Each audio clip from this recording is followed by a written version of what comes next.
বাংলাদেশে আমাদের যে প্রত্যাশা এবং আশা জেগেছে বাংলাদেশকে পুনর্গঠনের, সেই আশার একটা অন্যতম ধাপ হচ্ছে আজকে সশস্ত্র বাহিনী সংস্কার নিয়ে কথা হচ্ছে।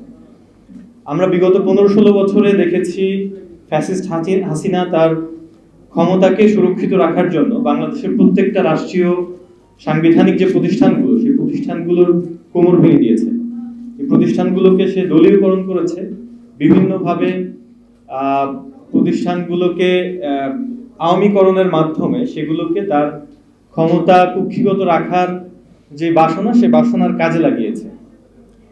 তার একটা অন্যতম গুরুত্বপূর্ণ অংশ ছিল, একই সাথে আমরা এটা এখন নির্দ্বিধায় বলি যে বিগত 15-16 বছরে আমরা আমাদের পার্শ্ববর্তী দেশের যে আধিপত্য বাংলাদেশের উপর দেখেছি, তার বড় বন্ধু হিসেবে কাজ করেছে আওয়ামী লীগ এবং শেখ হাসিনা।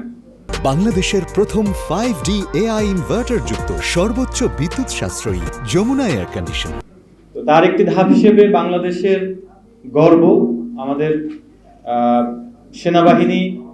সেনাবাহিনীর যেই মোরাল স্ট্রেংথ এবং যে ইন্টিগ্রিটি, সেটি নষ্ট করার নানা রকম চেষ্টা চালানো হয়েছে। আমরা আজিজের মতো চোর বদমায়েশকে আমরা দেখেছি বাংলাদেশের সেনাবাহিনীর সেনাপ্রধান হতে, এবং সেটি নিয়ে আন্তর্জাতিক মিডিয়াতে নিউজও হয়েছে।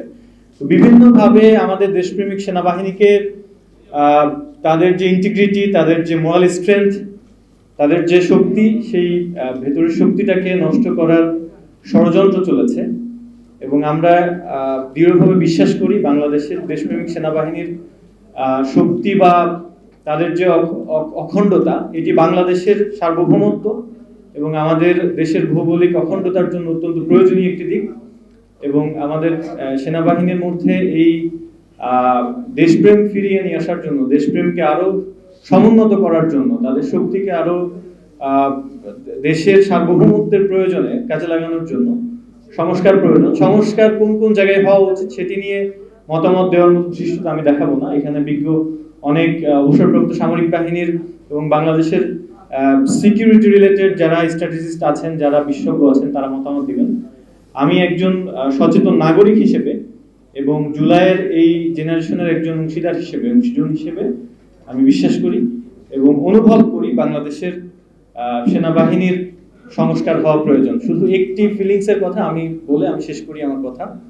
বাংলাদেশের জাতীয় নিরাপত্তা গোয়েন্দা সংস্থা যেটি আছে, এনএসআই, আমি ব্যক্তিগতভাবে মনে করি এটিকে একটি শক্তিশালী সিভিলিয়ান প্ল্যাটফর্ম হিসেবে, সিভিলিয়ান গোয়েন্দা সংস্থা হিসেবে তৈরি করা উচিত।